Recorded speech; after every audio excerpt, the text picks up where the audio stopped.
Hey guys, Action here and welcome back to another video.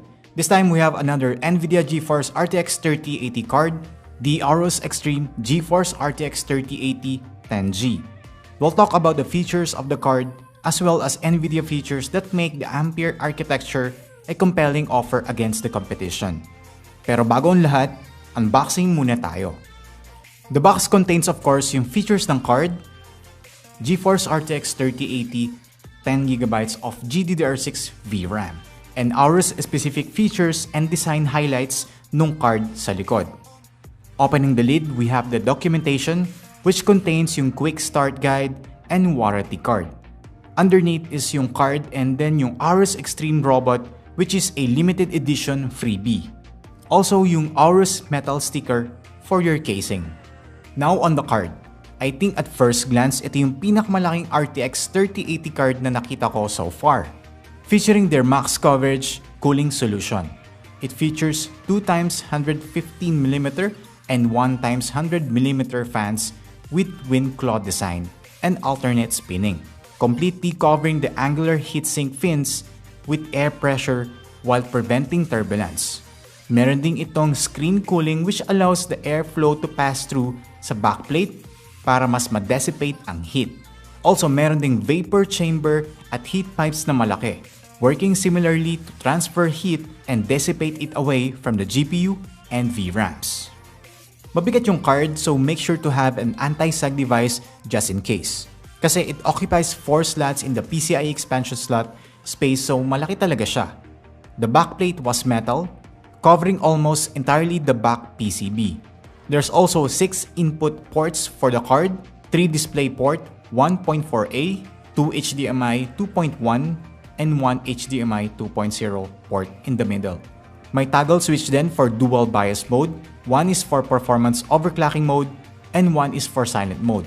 Although the card itself is actually silent even in performance mode, parang hindi mo na kailangan yung switch to silent mode.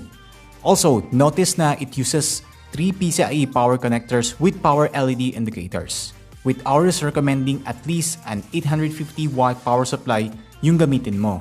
Finally, meron ding itong LCD Edge view which can be used to display infos and custom GIFs. And of course, RGB Fusion 2.0 supported RGB lights. Now, what makes NVIDIA GeForce RTX 3080 special? Of course, yung NVIDIA specific features nito. You might have heard the most common buzzwords, yung ray tracing and yung DLSS. Pero sa mga hindi pa alam or still confused about it, let me explain those things real quick. Ray tracing is simply yung simulation ng physical behavior ng light, whether reflections or shadows, so that you can think of the light effects being realistic. Like yung rays, yung tutok at bouncing ng lights, as well as yung degree of detail niya. Unlike the usual pre-rendered shadows na parang box and pixelated ang dating on older style of rendering. DLSS on the other hand, which stands for Deep Learning Super Sampling, is what NVIDIA calls an AI rendering technique which allows you to enjoy higher resolution details without the suffering in frames per second. For example, you can play in AI upscaled 4K pero parang 1080p lang ang FPS performance mo. It works by upscaling your game resolution using AI learned techniques to give the graphics improved detail, sharpness, and more.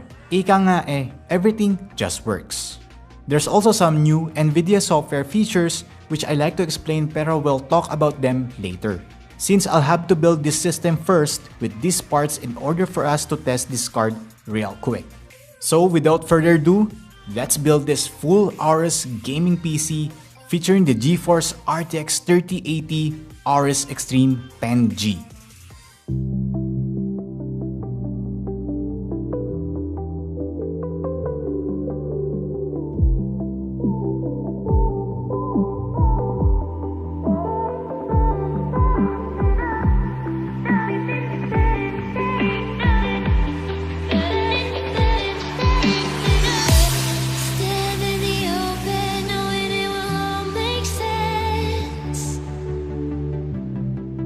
One day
Now, it's time for the performance test. I loaded games that are currently compatible with the ray tracing features and DLSS. We have here a test for RTX on and RTX off, as well as DLSS on and DLSS off, so that we can see what's the difference in terms of frame rates and visually. All games here are tested on native 1440p, which I think could be the sweet spot for this card, especially gaming with RTX on. First on the test in Minecraft. Here, kitang-kita naman natin ang pagkakaiba ng Minecraft world with ray tracing on, in terms of lighting pa lang as well as reflections, light rays, and realism ng objects. But what we are focusing here is not the actual RTX effect. You already know that. So we'll talk about how the RTX features perform in this card. Dati kasi yung unang implementation ng ray tracing, when it is on, grabe yung drop sa FPS sa game na ito, making it not so pleasantly playable. Pero ngayon, we're happy to say that even without DLSS, yung FPS and on the playable side. Of course, enabling DLSS upscaling would even make the frame rates better. As you can see, here are the video of RTX and DLSS on. RTX on without DLSS, and totally RTX features off. Another game in our test is yung Death Stranding. Here, we only have the DLSS option without ray tracing yet, so we'll see the capabilities of DLSS on raising the frame rates much better. There's a little bit of visual difference, pero too subtle many wouldn't even notice. For example, the raindrops and the grass are a bit blurry when DLSS is on. But there's some presets such as quality, performance, and ultra performance, where you see much of the blurry aliasing-like setup, because yung rendering focus is to give better frame rates than visual fidelity. In terms of FPS, as you can see, here's a quick comparison between DLSS off, DLSS quality, DLSS performance, and DLSS ultra performance. And finally, of course, we have Cyberpunk 2077 on our list. Dito, the DLSS features really shows its capabilities. In the case na medyo intense ito when it comes to GPU usage due to the nature of its graphics. It's hard to find at first the difference between ray tracing off and ray tracing on. But when you look closely, makikita mo din in terms of lighting and reflections. May settings na pwede i-tweak for ray tracing. As you can see, reflections, shadows, and lighting with 4 intensities, Psycho being the highest. I'll show you a comparison na lang of ray tracing on and DLSS set on quality. RTX still on with DLSS set on performance, and of course, ultra performance. And all RTX features completely turned off. Notice the difference in FPS and visual qualities. Actually, the ray tracing effect could be much better seen in dark environments with light glows. Nvidia also unveiled along with their GeForce RTX 30 series GPUs yung tinatawag nilang Nvidia Reflex. So what is Nvidia Reflex actually?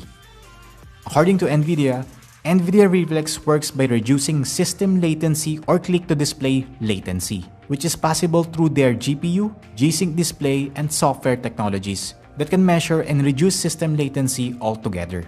By integrating it with the game, Nvidia Reflex low latency mode works to complete just-in-time rendering, eliminating GPU render queue and reducing CPU pressure in GPU-intensive scenes. It is effectively better than the first driver-only techniques, gaya ng Nvidia ultra-low latency mode. Ideal ito for competitive FPS games like Valorant and CSGO, where the aiming and latency really matters the most. Of course, we also have the Nvidia Broadcast app, which utilizes the Nvidia encoder, or more known as NVENC. The Nvidia Broadcast app simply offers AI-powered solutions such as noise removal from the microphone. So goodbye unnecessary noises gaya ng tahol ng aso, ugong ng aircon at tilaok ng manok, as well as yung virtual background, parang green screen, and replacing the background with either game footage or something you like.